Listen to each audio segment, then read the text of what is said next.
Hey, what's going on, my brother? What, shaking? Nothing but my ass. How you doing today?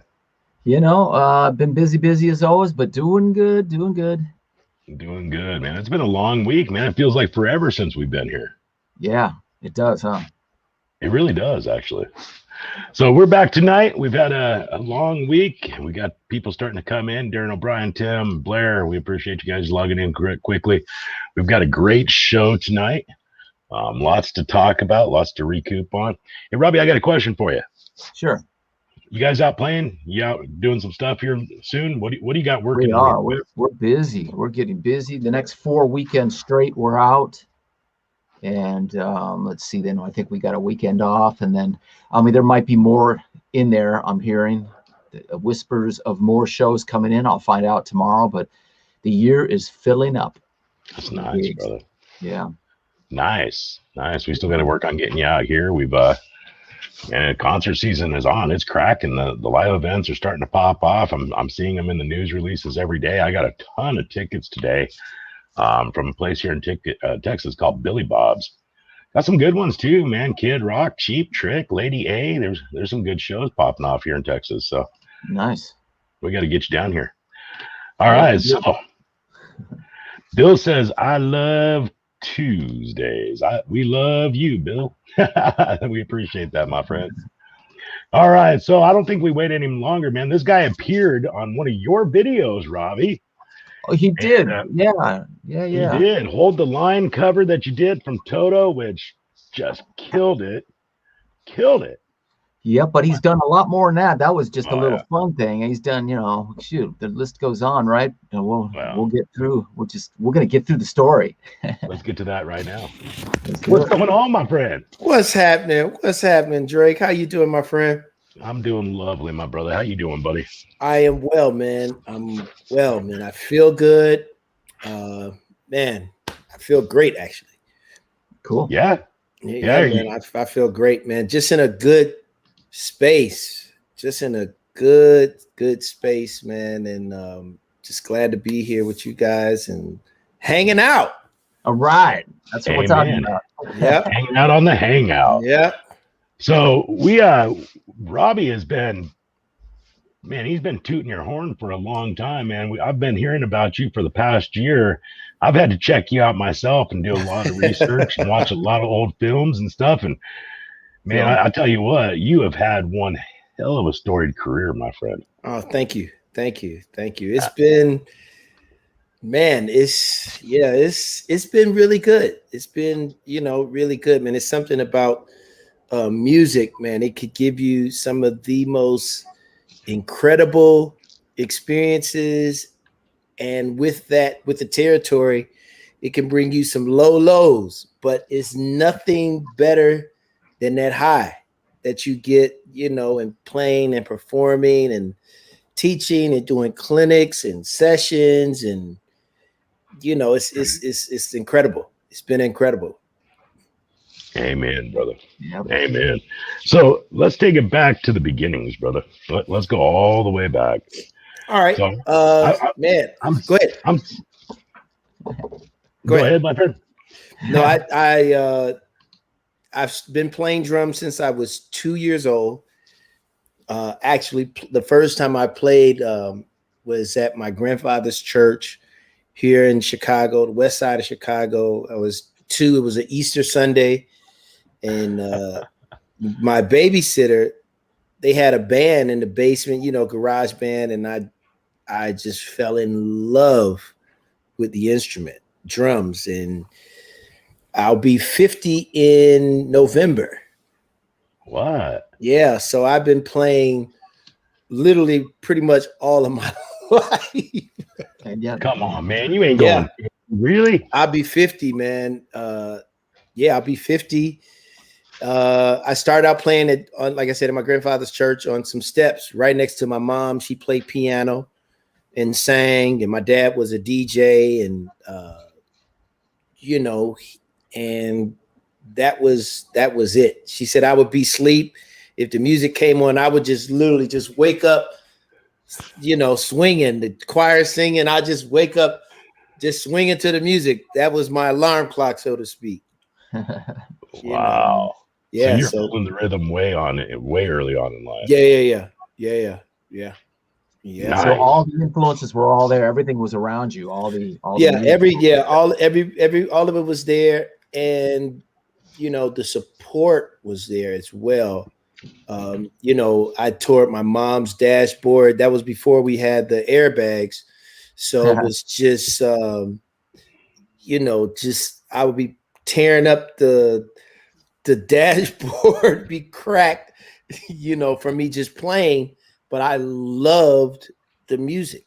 I mean, I remember Fly Like an Eagle and and I was exposed to so many different styles of music, which, you know, today it's really, really good.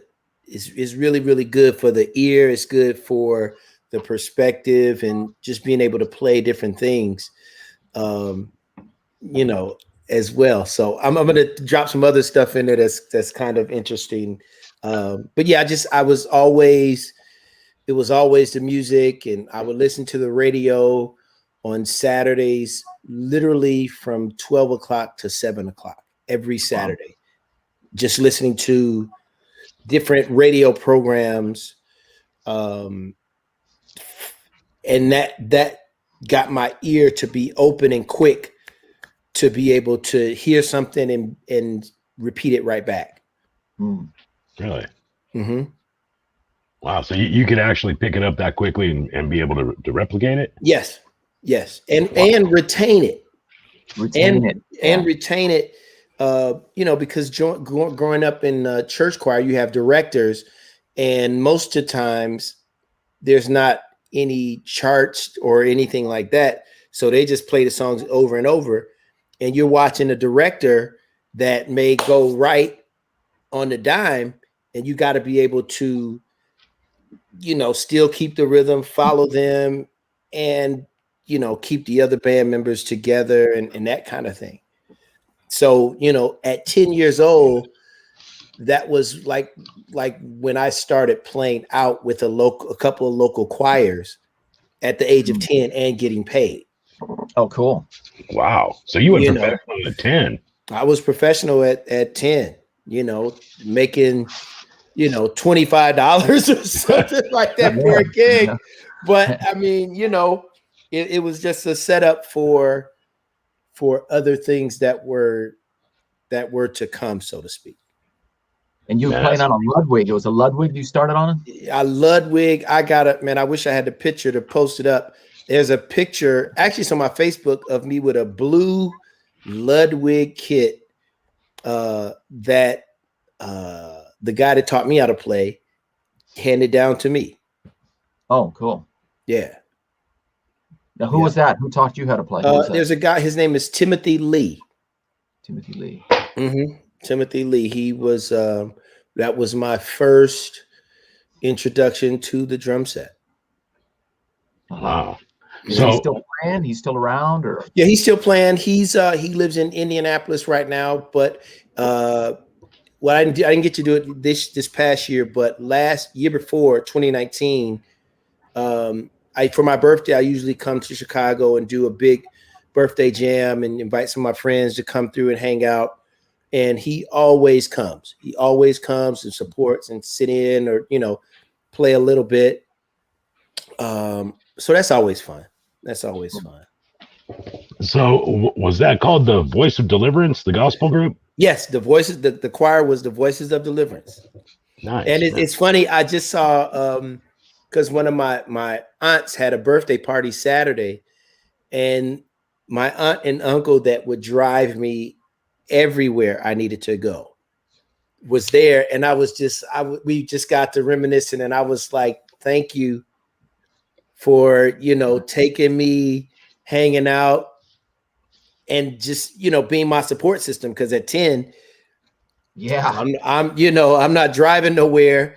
And, you know, some of the rehearsals would be, you know, in the evenings or whatever. So they would make sure that I got home and that kind of thing as well. So it worked out really, really good.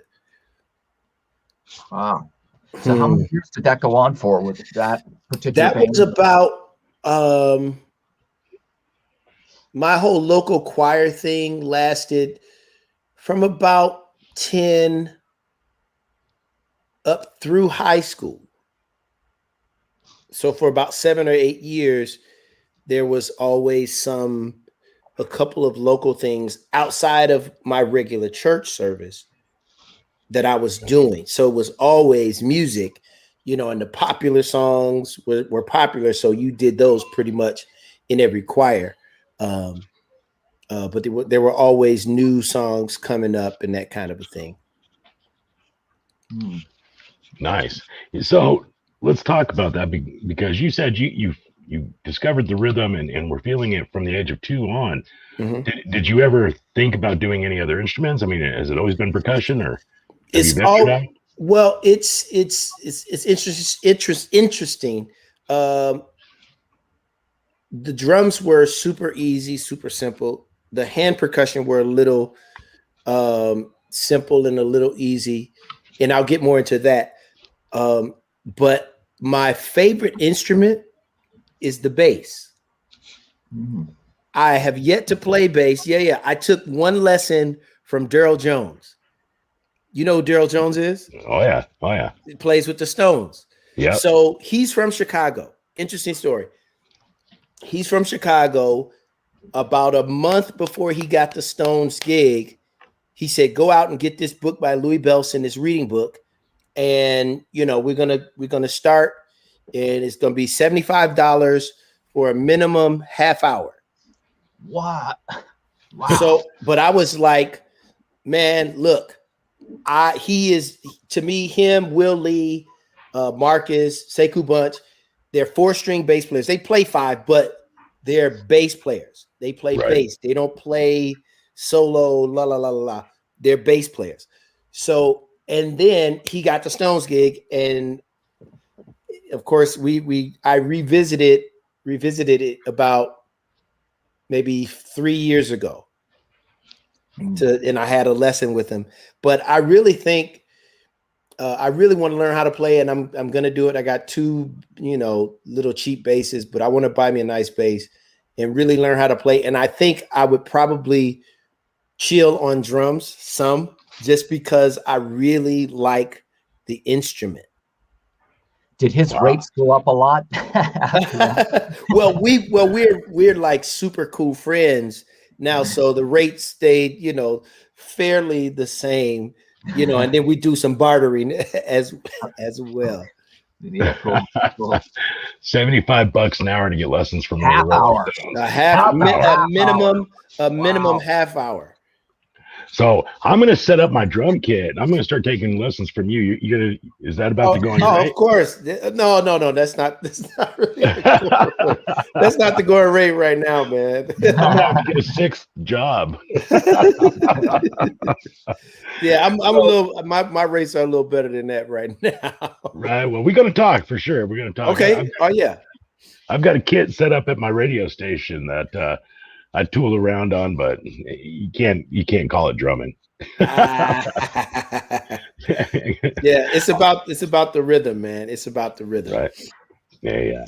So I enjoyed playing the timpani in school growing up in band and stuff like that. Did you venture out in the other percussion instruments? I mean, well, my second instrument, so to speak, is traditional West African. So the djembe ensemble, djembe and dundun, and there's another West African instrument called the kutiro, and there are 3 drums in the family. It's a kutiro ba, which is the bigger of the 3. The kutiro indingo, that's the smaller one, and then the kutiro solo. And it's a family of drums. It's only 3 instruments. It's almost like the bata. You don't have like 10, large bata. Bata is 3 drums. So that's that particular family. So when I was in 4th grade, there was an after school program, and the school that I went to was a Catholic school, they would have these fundraiser shows and performances. So we get tickets, we go to the show, we see this dancing. They have tap dancing, jazz. Then they have the traditional West African suite of the show. And I'm just like, oh my goodness, I gotta have it. I gotta have it. Mom, I want to be in the after school program. Right. So I joined the after school program, and I was introduced to the djembe and the djembe orchestra. So I did that up through high school and studied that with a guy named Moshe Milan. He lives in Oakland now, but he's originally from Chicago. And so that was my introduction into the percussion thing. Okay. Yeah. So, and then the congas, rhythmically, it's completely different, but and technique is different, but I was able to understand, in studying All City Jazz Band here in Chicago, and just playing around town. I would go and hang out with the Latin cats and hang out with the guys that were doing the traditional West African stuff. So I was just sucking it all in. I was sucking it all in, man. Oh my goodness. Todd Zuckerman. Oh yeah. Todd Zuckerman is a really good friend of mine. They used to do, they used to do a thing here called the Chicago Jam. And there was a couple of percussionists that were real heavy into the Latin thing. And I met them, and we grew and grew and grew. So I was able to, I don't mind hanging out with drummers and sucking up information. Yeah, Todd's a great drummer. He's been with Styx over 20 years now. Yeah, right? Over 20 and years. he got the gig on a jobbing band date. Like the bands that do the weddings and stuff like that. Yeah. Well, first of all, he was for a long time.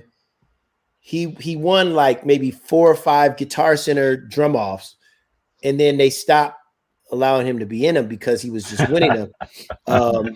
And one of my best friends, he came in second place to Todd.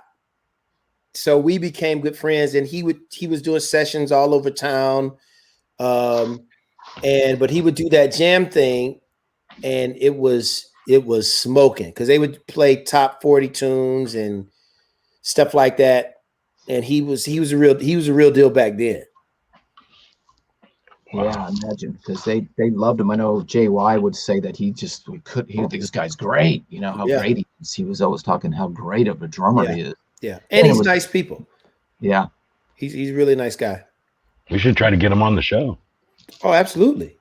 Absolutely. That'd be a blast. Yeah. Great. So after high school, what happened after high school then? Things started changing? Oh, yeah. Things changed dramatically. I went to Vandercook College of Music for a half semester.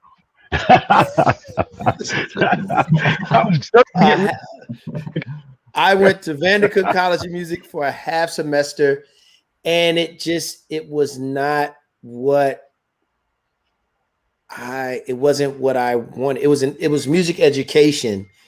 And looking back, I may have adjusted my thought process, but I was there, and then they didn't offer me what I felt was a fair shot.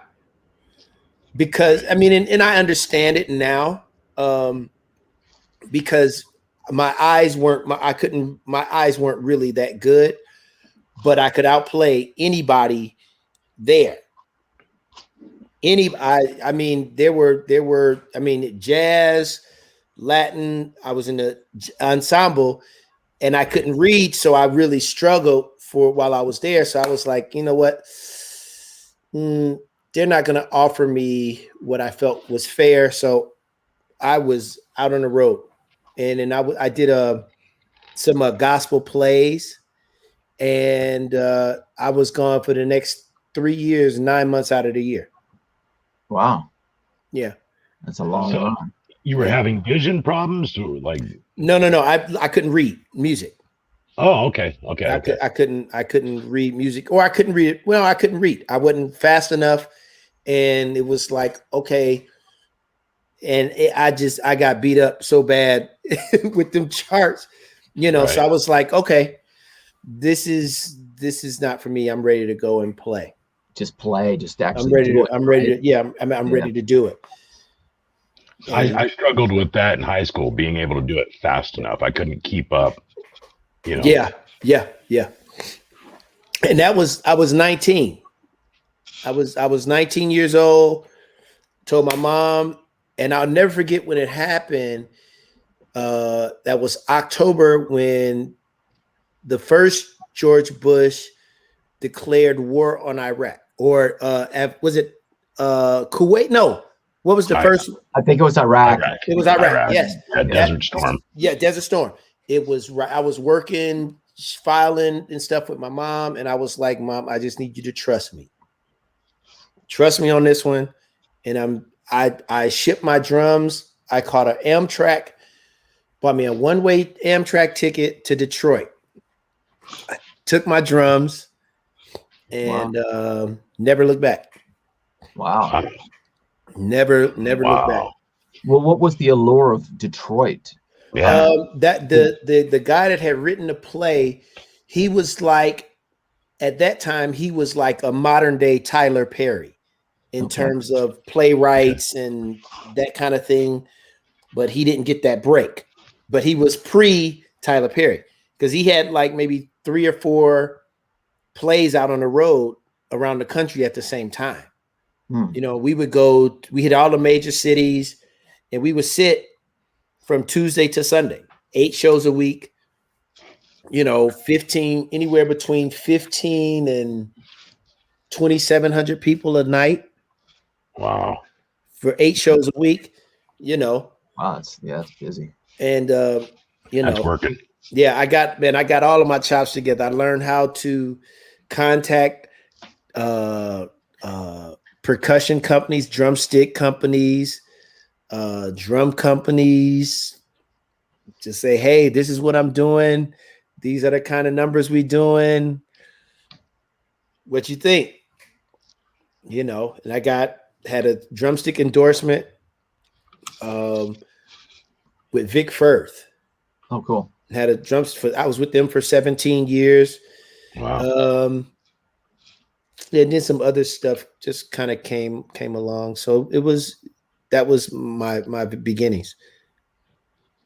So really cutting your teeth to that. That's a lot. I mean, it gets really kind of pulls it all together. So I'm sure it obviously helped in the next step, which would be what happened next after the 3 years of touring like that. After those 3 years, I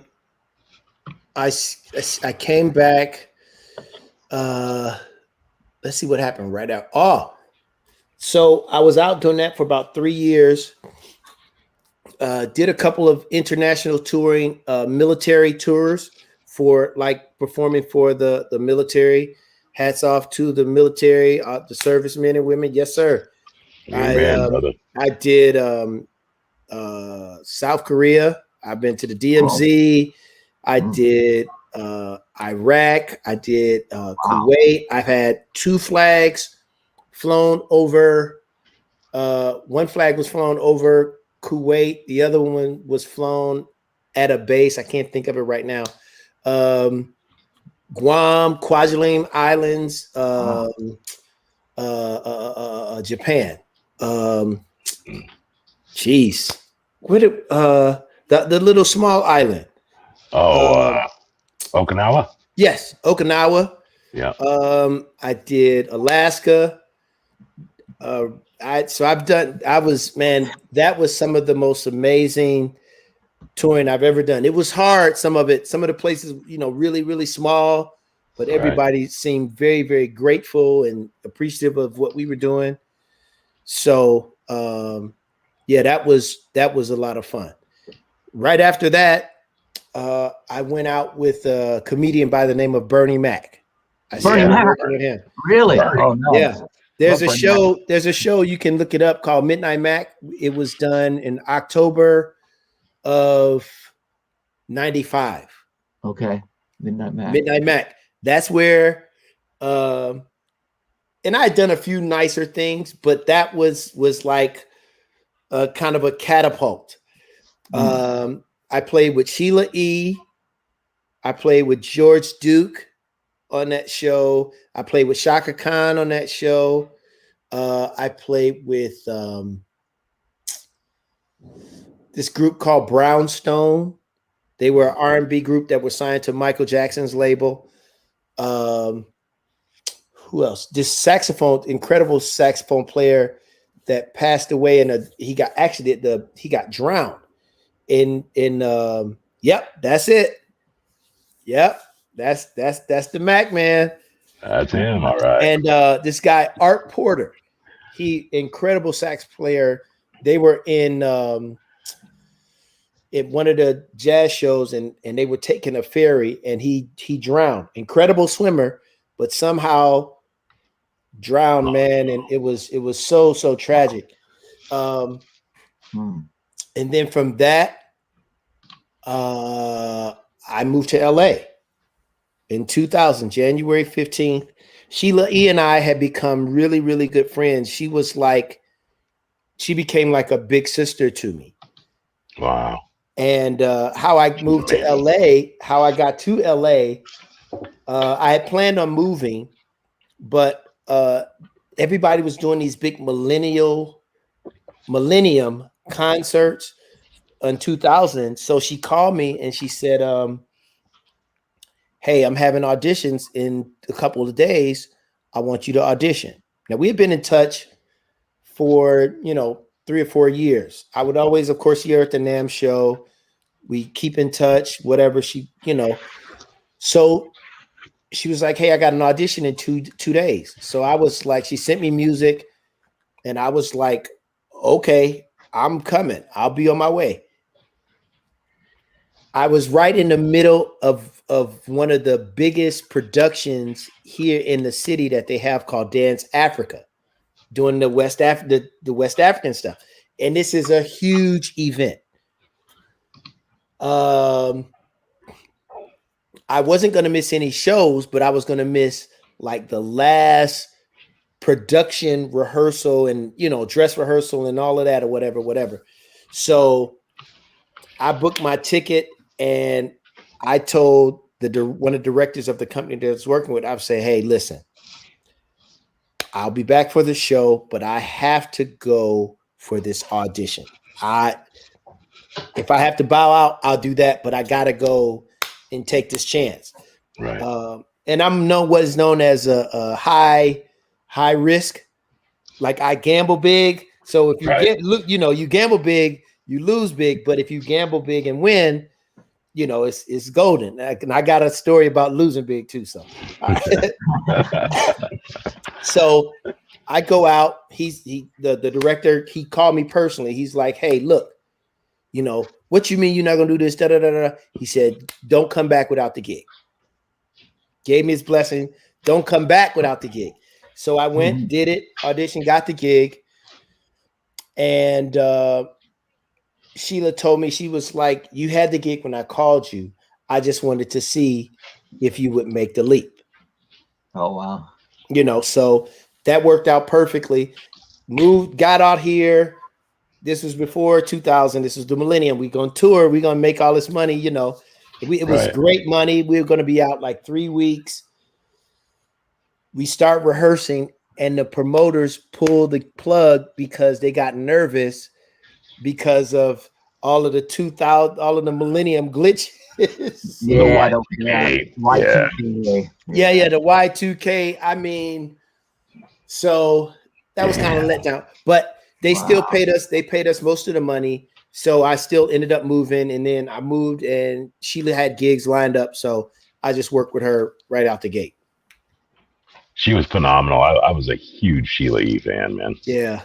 She is. Oh my man, she's incredible. She's way incredible. She put like on your photo on my Instagram. Did she? I was like, what? No, that's my girl. That's my girl. I mean, there would be she's the only person that I would drum tech for. Really? Like I would drum tech for her, because I would. And there would be times like I would go out with her, or if she would see me in the audience, she'll play and she'll be ready to run around and stuff. And she'll be like, Felix, come play. Okay, sure, of course. What am I gonna say? Nice. And she introduced me to Prince. Oh wow. In a private. Oh. We back. We good. We back. There you are. There you are. Like a private. It was at the old House of Blues that was on Sunset. Okay. Right. Yep. When the 1812, before that record came out, he had a little party. It was maybe 15 people there.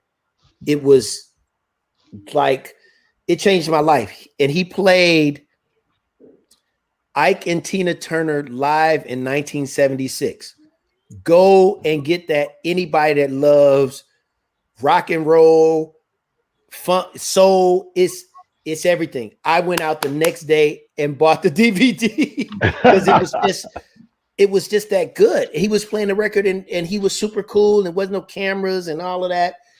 It was just him and Sheila and maybe 10 other people. Was it upstairs in the foundation room? Yep. Cool. Yep. Nice. Yeah. Wow. It was great. It was great, man. So you got to chat with him for a while, and wow.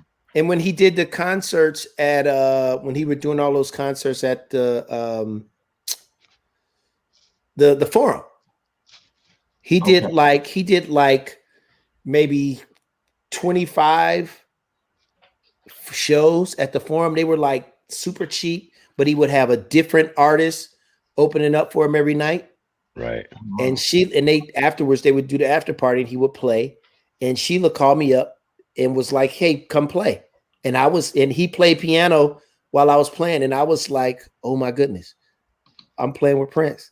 I'm playing with Prince. Does this count as, can I put this on my resume? Yeah, you can. It counts in my book, brother. Yeah. He was an amazing and humble human being. I got to work with him in Denver once, and absolutely humble, great to talk to, fantastic person. Yeah. Absolutely. He didn't play guitar. You didn't play with him playing guitar at all? Just no. He played piano, man. That was enough for me. I didn't. Oh yeah. He could have played tuba.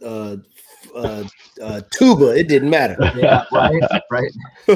Right. Absolutely. Something else. So we've got some questions coming in, my friend. If you don't mind answering a few. Oh man, come on, let's go. And I got stories, man. I keep stories. I tell everybody, man. I got some stories for you. Right on, man. Let's do both. Oh, we got one from Jessica actually. Felix, what was your favorite drumming experience, and who was your favorite person or band to play with? Okay, my favorite. Wow, my favorite. I have two. My favorite was I played with this girl Anastasia. She was huge overseas, but she couldn't get arrested if she ran down the street with nothing on in America. But she was super huge. Oh, I mean, like we shared private jets with J-Lo at the time. Like we would swap off. J-Lo would have it. They would fly someplace, or Mariah Carey's band. We were all in rotation. So she did this thing called Rock'em Park, Rock'em Ring. It's a huge festival in Germany. And it's like one day is the Rock'em Park, Rock'em Ring. Yep. And it's like 125,000 people. And it's in a racetrack, stages on opposite ends. And then the next day you play Rock'em Ring, which is 80,000 people in a soccer coliseum. Wow. So the adrenaline from that was insane. That'd be surreal. Oh yeah. The other favorite, it was probably the most stressful as well. Right. I did Lionel Richie on the Oprah Winfrey Show. So I get the 3-song medley when the car arrives at my house to pick me up to go to the airport. All right. I had hung around the gig because my best friend played drums on the gig, Oscar Seaton. So I'd hung around the gig, but you know, I wasn't, you know, it changes so much. So I get the 3-song medley, get in the car, it's on a CD. So I'm listening. I get on the plane, I'm listening. Okay, great. All right. So when we land in Chicago, it's about maybe 7 or 8 o'clock in the evening. So we go straight to sound check at Harpo Studios. We go through sound check. Everything is good. The next day, it's like, okay, we run, you know, we already did that. Let's go. So they had a thing called the after show. My mom and stepdad came to the show. So it's like Lionel Richie, Oprah Winfrey, my mom and dad. So I'm like, you know, and it's, you know, 5 million people watched her show, 20 million, whatever. Right. Yeah. So the after show, so she's like, oh, I want to hear this. I want to hear this song. I want to hear this song. So usually they ran tracks with the background vocals on it. And so she's like, oh, I want to hear this song. So the guy that was running the Pro Tools, he pulls it up and we're like, okay, let's go. So I knew the songs, but some of the arrangements are slightly different. So he's like, okay, count it off. I'm counted off. And I counted off for the band. And by the time I counted off, he's already synced up the track to go with us. So we're rolling. So that was crazy. And she did about 3 or 4 songs that we had not rehearsed. So it was on the spot, on the dime, and let's go. Man, you had to have butterflies like crazy. Man, I had a headache so big. It had Excedrin written all over it. Man, that had to have been nerve-wracking. Oh my goodness. Lionel Richie, obviously a king amongst men in this industry. Yeah. How did you cope with the nerves of that? That one, I mean, and that was my first gig. No rehearsal at all. Wow. When they say, hey, we need you to go to Chicago, get in the car, here's the music. All right. And I mean, no, like, okay, well, we're gonna rehearse a week out. No, the rehearsal was the sound check. And you know, they like, okay, let's go so we can get out of here. And it was okay. Count it off. Let's go. Yeah, it's tough. Yeah. Tough. So that was good. And Lionel, no. Of course not. No, right? It's like, I'm doing it. I'm here. It's like, hey, this is what I have worked all of my career for. This is the driver's seat. Yep. Right. We driving the bus now. Yep. So I heard that Lionel was so impressed with you that he asked you to go on tour with him. I did. You know what? That gig was the permanent, non-permanent gig. It's a non-permanent because my best friend, Oscar Seaton, again, I say, who's worked with him for the last 22 years.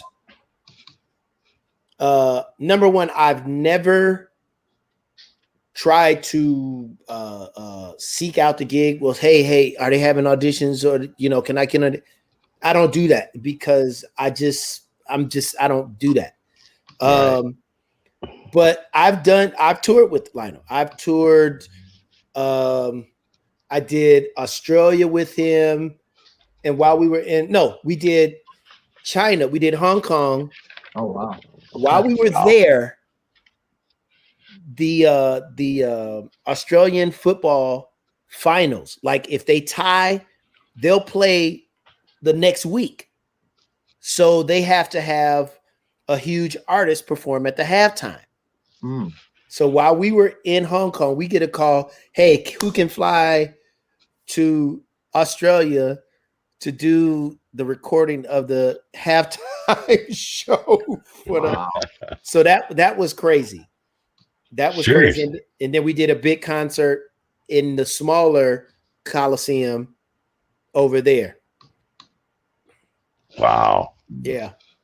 And from what I understand, he's like enormous over in China and Japan. So the crowds over there had to have been insane. Yes. The Middle East, Lionel Richie is so. We played Dubai. We played in Dubai, and he is like royalty. I mean, seriously, he is like royalty. That's incredible. Yeah. I mean, there was a friend of ours that, like, when you go to those countries, there's a sign I took a picture of it. I don't know if I was supposed to, but I did. I took a picture. There's a sign says, any drug paraphernalia, death by execution. Wow. It's clear so that you can see. Wow. And there was a big music exec that got in trouble a few years ago over there, and the only reason he got off was because of Lionel. Yes. Wow, he's got that kind of pull over there. Mm-hmm. Mm-hmm. That's incredible. Yeah, and they love him. They love. Oh my goodness, they love him. Wow. And now, of course, he's doing American Idol, so that just makes him even bigger because now the younger generations are all finding out about him. Right.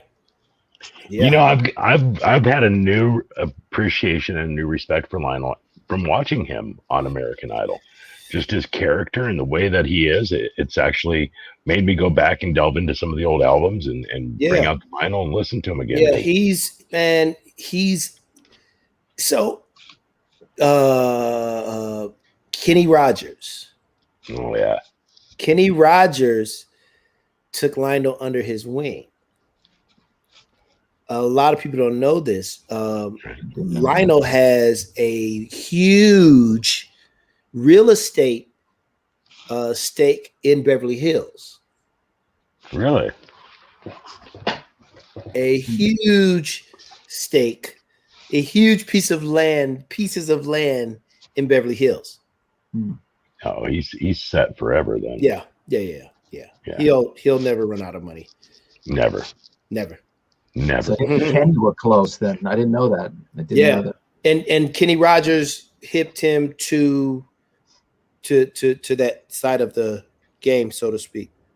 I see. Invest your money in real estate, and what better place to do it than the most expensive land in our country outside of Manhattan? Yep. That's incredible. That's smart. Yep. Smart. So going back to the 2-year-old banging on everything in sight and getting your first kit, and mom and dad and aunt and uncle taking care of you, you traveling around places like Hong Kong, Dubai, Australia, all of these places, brother, they've got to be so incredibly proud and can't believe the journey you've been on. It's very humbling, actually, because now that I have children, my thing is exposure.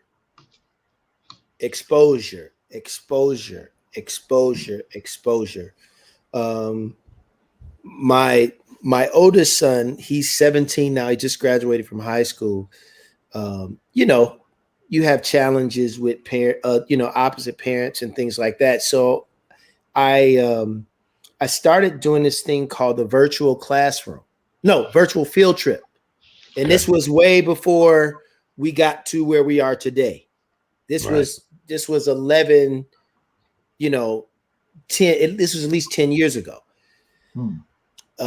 maybe a little longer.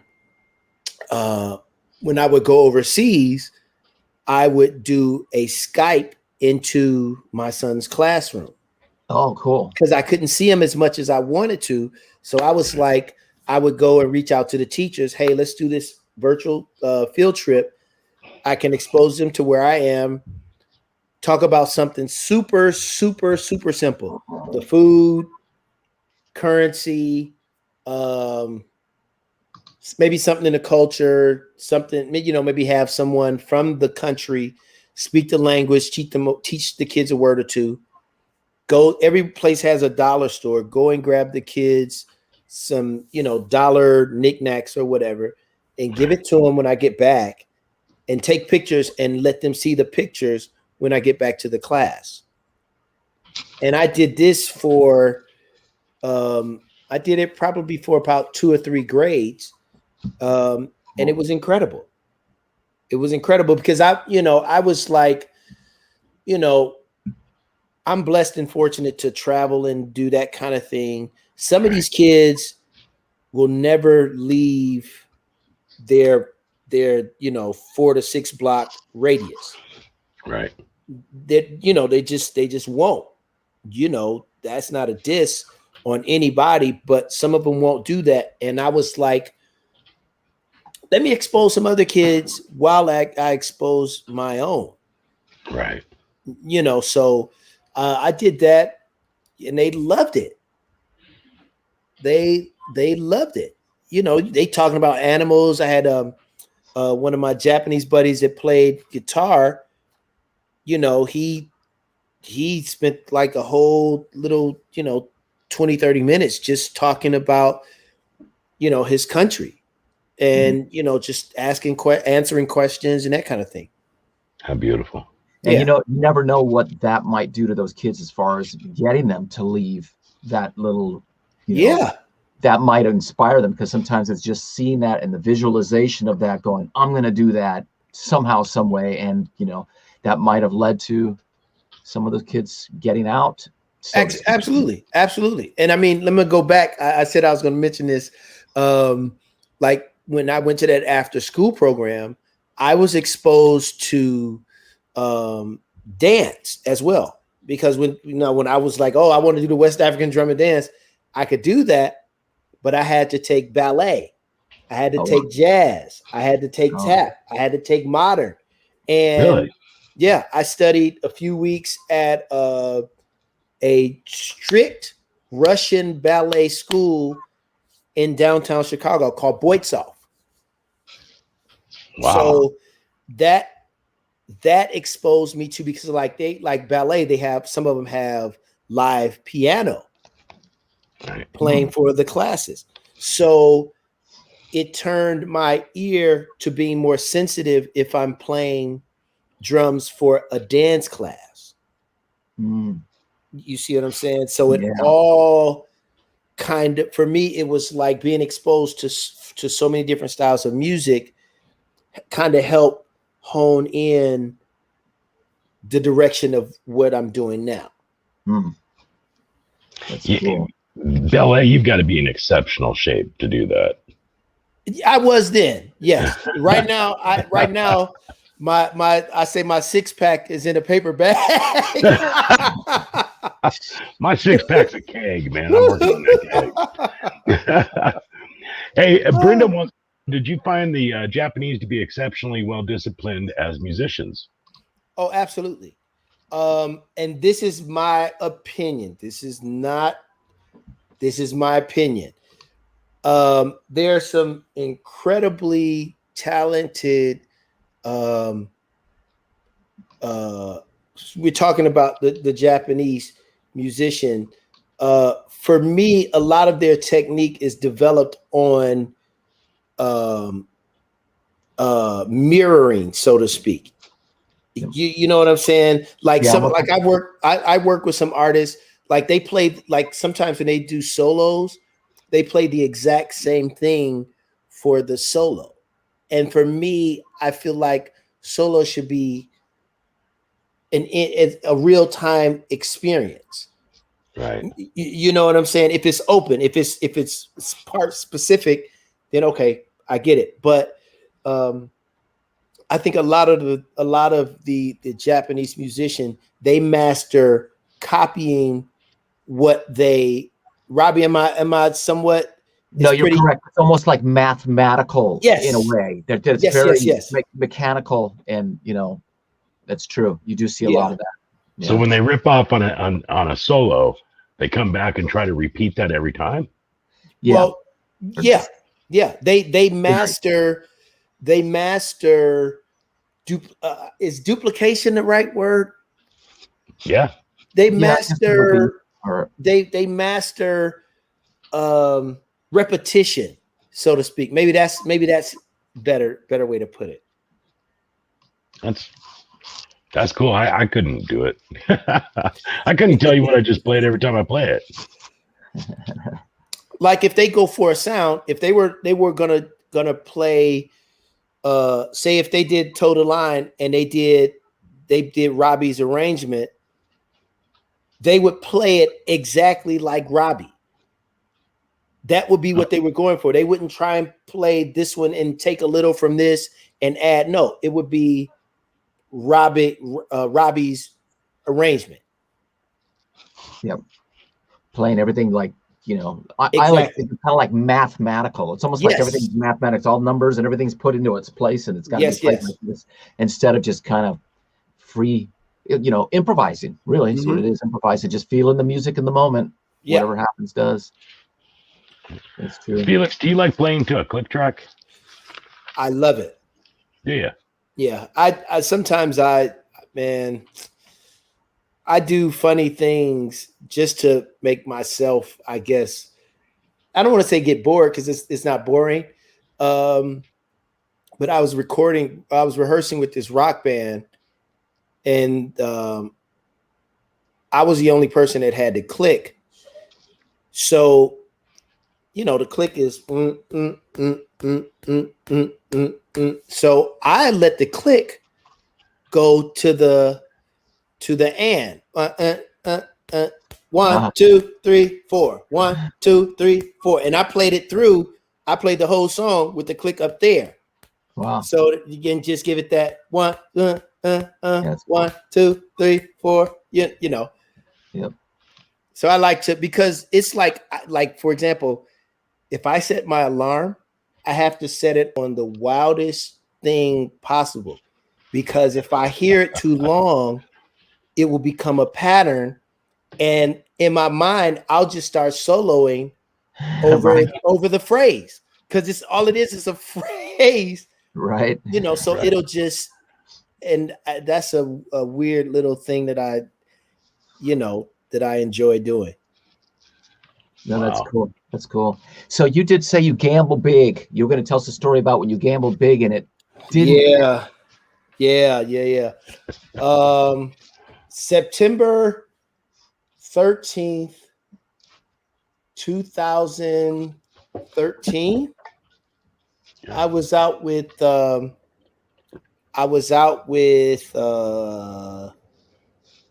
don't really want to call this artist's name, but I'm going to call it anyway. Phillip Phillips. He won American Idol. Good. You don't know him. Right. Phillip Phillips. It wasn't, musically the gig was great. Aside from that, it was not so much. I love golf. I enjoy playing golf, but I don't put that on everybody else. So we were out 6 weeks. So we're out, and it was always something. Always something. So I was like, man, I'm not really having a good time. So this guy, Michael Bearden, called me and said, hey, man, I got an audition in LA. It's huge. I want you to come and audition. So we were leaving Toronto, Canada. We were driving to Boston. So we had a day off. So I'm on the horn like, okay, I'm going to LA and I'm going to go and audition. I looking for guesstimated time. I get to Boston. We get there early. It's taking a lot longer than I'm thinking. I'm like, man, I need to get out so I can get to LA and get back if I need to, when I need to. Got to Boston. Everything is still cool. I told my boy, I said, hey, man, I'm about to go to LA. I got this audition. I said, but I will be back. I am not going to leave you hanging. If I get the gig, you know, I'll work that out, but I'm not going to leave you hanging. So I left, got on a plane, flew to LA, straight shot. I get to LA, the audition gets canceled. Oh, the audition was Lady Gaga. Oh no! The audition was Lady Gaga. And then my boy, because I was just going to get right back on the plane and go back to Boston since, you know, they hired somebody else to finish the gig like that night. They had him flown in that night from Texas to do the gig. Wow. So I gambled big, I lost big, but I learned a lot about myself after that. Like in terms of I'm never leaving home without a contract that serves me, because we had a contract or whatever, but it didn't serve me. You know, and then I could have gone to the musicians union and all of that, but I was like, no, you know what? No, he's gonna crash and burn on his own, because he wasn't, you know, he wasn't pleasant. So yeah, that was a crash, and that was a lose big situation. Buddy, I'm gonna say it. Looking at him, hearing the name, I still don't know who the hell he is. So good riddance. Yeah. So you've gotten write-ups in Modern Magazine, haven't you? I mean, Modern Drummer? Yeah. Mm-hmm. Yeah. What was that? What was that whole deal? Well, I was touring with Taylor Hicks, who also won American Idol. Yeah. Who was one of the coolest people. He and Clay Aiken. I worked with Clay Aiken from Idol as well, and both of them were really, really incredible people. You know, Clay's a little crazy, but he knows that. But like, I mean, you know, like when tragedy happened, they've all called me personally to check on me, see how I was doing. I called them on a regular, hey, just checking in to see how you're doing. And that was a lot of fun. That was good. Yep. Quick story. He made it. He's from Birmingham. He made it on the last flight out of New Orleans before Katrina hit to get to Las Vegas to audition for American Idol. Wow. Seriously. The very last flight. After that, Katrina hit and destroyed all of that. Wow. Could you imagine what would have happened if he wouldn't have made that flight? Man. Yeah. Yep. So because of that you got the Modern Drummer write-up? It was well, and I'm sorry, Robby, my bad. I didn't started going no up on something else. What's the guy's name? The guy over at Modern Drummer. We've connected like over the years and just kind of spoken and chatted back and forth.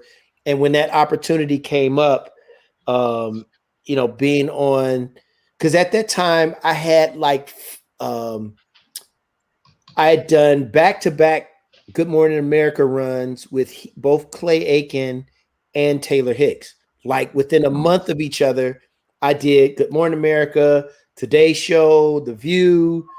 I did David Letterman with Jessica Simpson prior to both of those starting. So it was like I was on television every, you know, for a few mornings for the couple of months.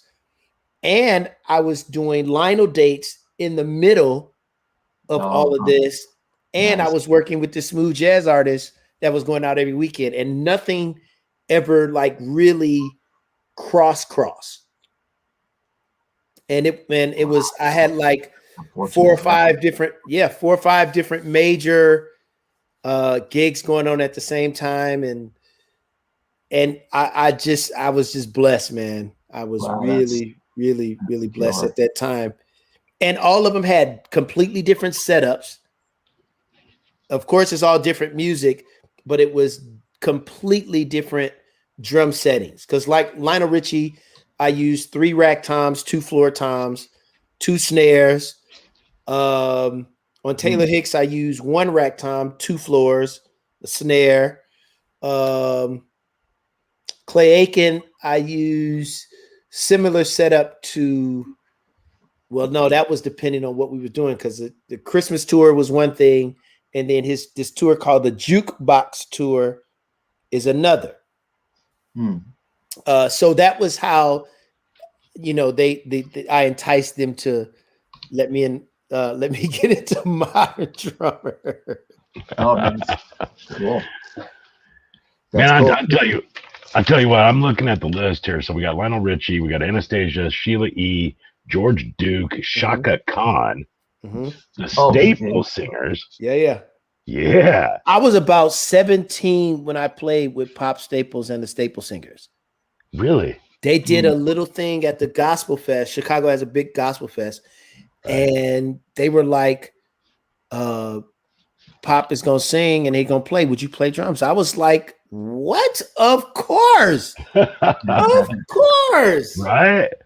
Yeah. So you also play with the Meters too, right? The Meters, and was it a House? I played with Leo Nocentelli from the Meters. Okay. I play with him. That's a bad dude, man. I played with him. I got to play with Bernie Worrell from the P-Funk All-Stars. He's a phenomenal synth bass player in Oregon, B3. Oh my goodness. That is funk. Bernie Worrell is funk. Wow. So how did you end up with Claude? How did that? Because I remember seeing the first gig you did with him. It was in Redondo Beach, and I'm like, Claude, where'd you find this guy? What? Man, Claude and I hooked up through Bijan. Oh, okay. I met Bijan, and I met Bijan someplace, and he invited me down when he was at OC high school to do a drum clinic for him. Okay. I did that, and he was like, man, I want to introduce you to this guy for this blues band. So I met Claude, and Claude is like my big brother now. Yeah. Here.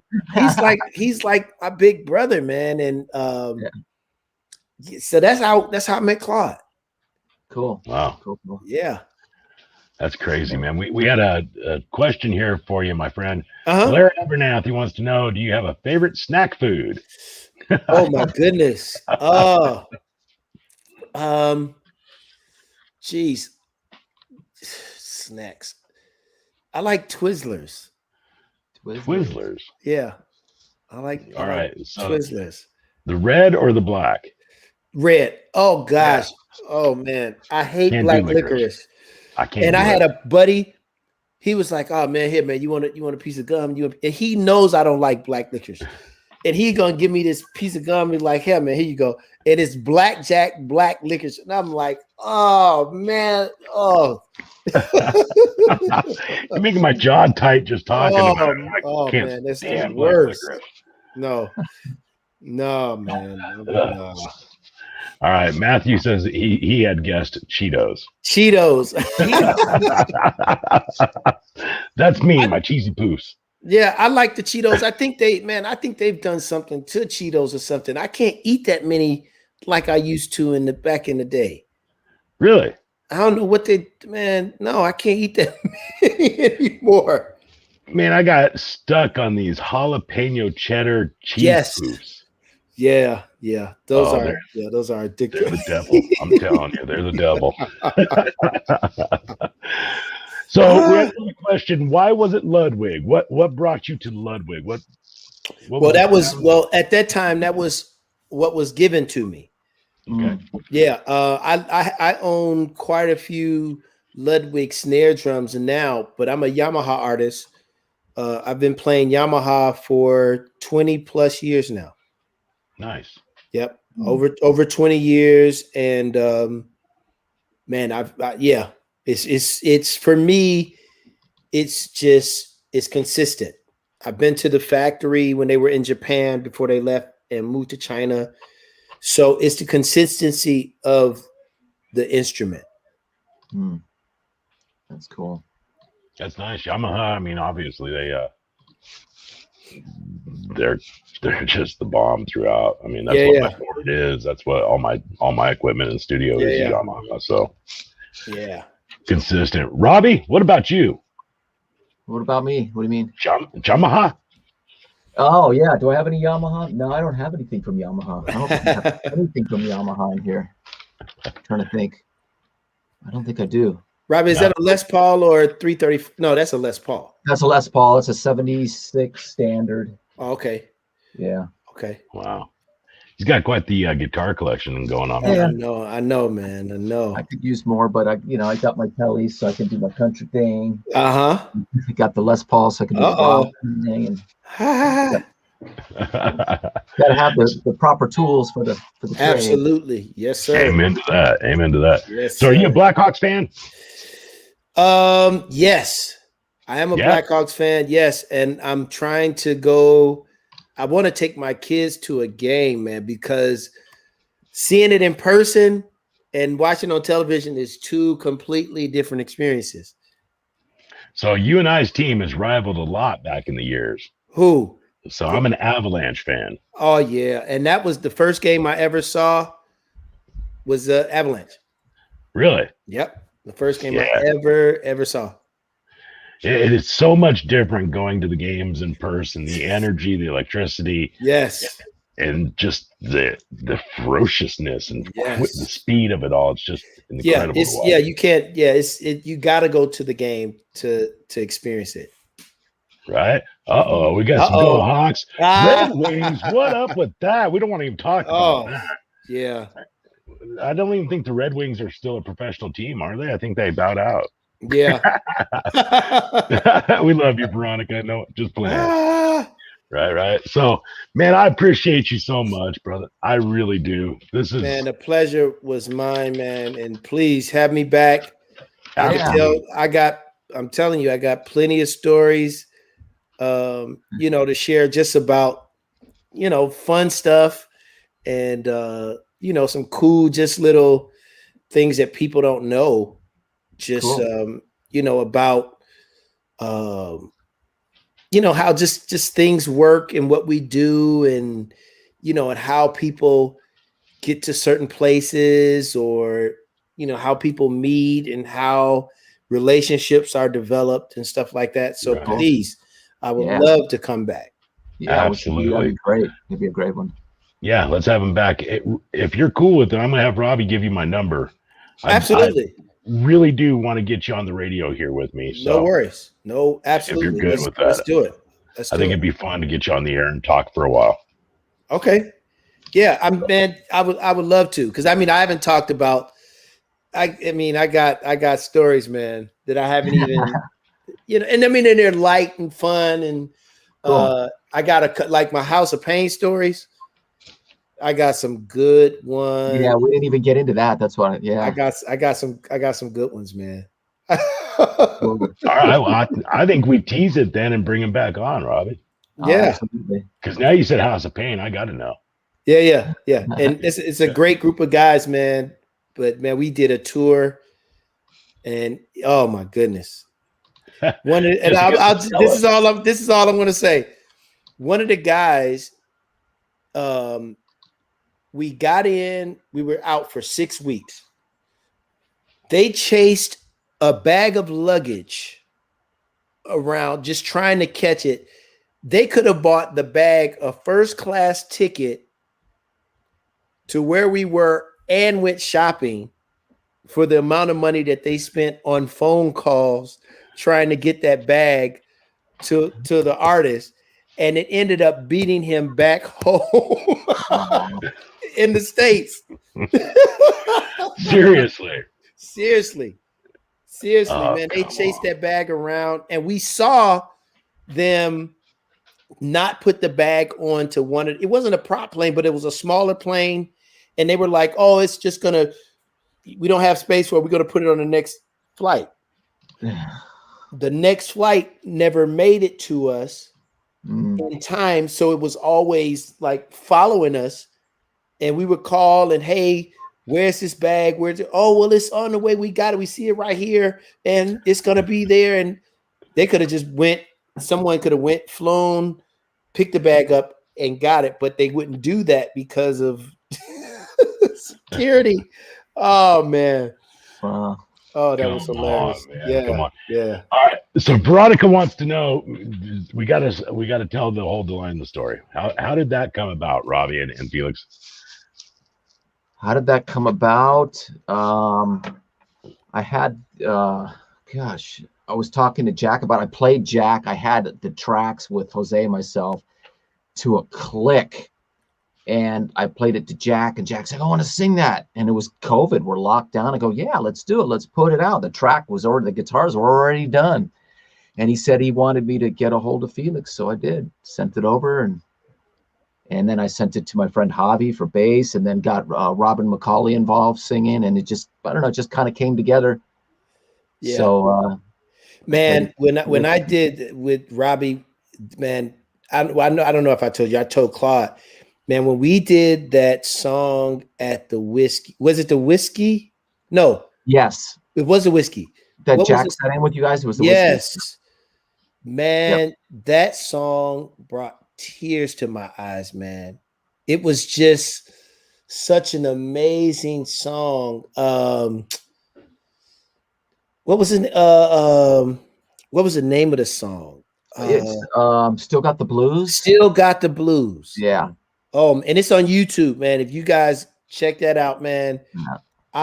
I just love that vibe of the song. And then, when Jack said, when Robby told me Jack was like in for doing the Hold the Line, man, I was like, I'm all in. Yeah, and that's what he remembered because of that show. He goes, man, I love that drummer. He goes, get that drummer. I'm like, oh, and then we got another one that's sitting in the can too that you played on. Yeah. And I've been sitting on it for I don't know how long, as I still got to get vocals on it. And musically, it's done. It's ready. Ooh, man. I've been waiting for Jack to sing. I'm like, Jack, you going to sing? Come on, we got to get this going. But he moved. So since he's not here, right. To get him in. So what song are we talking about? Are you going to drop the name, or are you going to tease us? It's another Toto song. Yeah. Another Toto song. Yeah, Roseanne. And Felix got his friend playing bass on there, and it's just killer. Cool. Yeah. Cool bunch. Yeah. That's gonna be fun. Yeah. Well, I want to see more collaboration out of you two, man. Okay. Yeah. Hey, Robby, I'm that far away from having my own, recording situation going. Cool. I've just been busy, man. My son's graduated, so I've just been back, but give me about 2-3 weeks. Cool. That's what Claude said. You were talking about it a while ago. So he's been on top of it. And you just, he obviously will steer you in the right direction. Of course. He did. He was like, no, man, don't get that. You're much better than that sound. Yeah. Okay. So I need to spend another few hundreds to get it together. Right. But it's like, hey, he knows the sound. I want my sound is everything. It's everything. Yep. It's everything. It's everything. So yeah, that's how my studio is put together. He was very integral in all that, all the pieces, and it's all high end stuff. And it's like, didn't want to make the wrong choices. So exactly. Good. Yeah. Big brother came through again. Mm-hmm.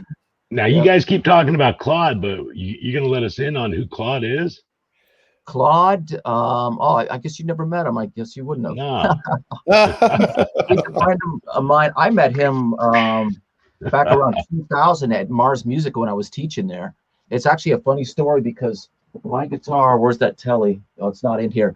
It was in the guitar guy was repairing it, whatever. He was doing something to it. And I come walking into the repair shop and Claude's playing it. That's how we first met. And he saw me and he knew it was my guitar and he got kind of like, I'm like, yeah, no worries, man. Just play it. Don't worry about it.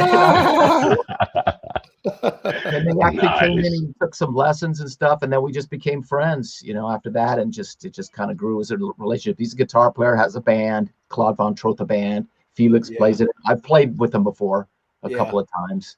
Jump in. It's like 12-piece. Yeah, he's got 5 horns, 2 guitars, keys, bass, drums. It's a blues. It's a dive bar blues band with all of these pieces. Yep. But the arrangements, man, the horns is so, oh my goodness. It's really, really, really nice. Really, really, really nice. Yeah, I mean, it's all really quality horn players, and that's they're all guys that have done stuff, you know. Right. Yeah, they're all totally legit, right? Right. They be with the Philharmonic and all like super classical guys and everything. Playboy Jazz Festival, orchestra dudes, you know, but really, really solid dudes. Yep. Hell yeah. I want to talk to you more offline when we get a chance. I've got a couple bands here I work with in Texas, and sweet. And I would love to talk to you about maybe doing some track work. Oh, absolutely. Absolutely. They would love that. Man, I don't want to go, but it's about that time. All right, gentlemen. We'll do it again. Yes. Thank you, everyone, for hanging out with us. You know, we're going to do it again. I promise you. Yeah, we're going to do it again. Sure. We do. We will. It'll be on from now till eternity. So people, a lot of reviews on these shows. And push like, everybody. If you see it, push like here, YouTube, Twitch, wherever you're at. Push like. You gotta remember to tell people that. They think, oh yeah, like it. Forgot about that. Like it. Share it. Share it. Like it. Record it. Lick it. I don't know what you got to do, but make it popular. That's it. Right.